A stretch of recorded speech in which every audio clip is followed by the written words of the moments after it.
Beli 10 kilo jongkong emas, untung RM400,000 dalam tempoh masa 2 bulan sahaja. 20 Januari yang lepas, seorang pelanggan Public Gold telah menukarkan 4 juta lebih kepada jongkong 1 kilo 10 keping. Hari ini 13 April 2025, emas 10 kilo yang sama telah meningkat sebanyak RM4,14,260. Kenaikan sebanyak 18% dalam tempoh masa 2 bulan sahaja. Mungkin akan ada yang cakap emas ni ada spread bila nak jual nanti. Jadi jom kita kira keuntungan bersih bila nak jual pada hari ini. Spread bagi 1 kilo di Public Gold hanyalah sekecil 6% sahaja.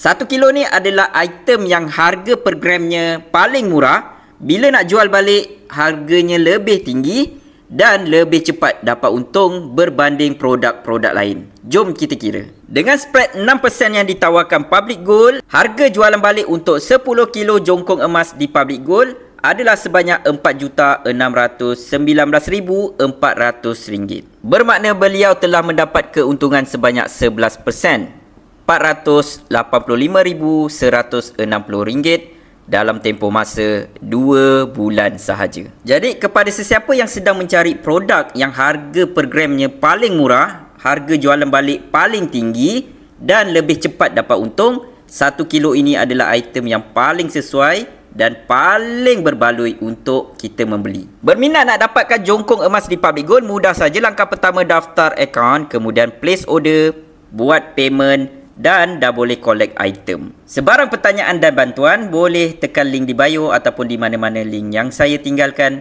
Jom emas Public Gold, jom kita menabung emas.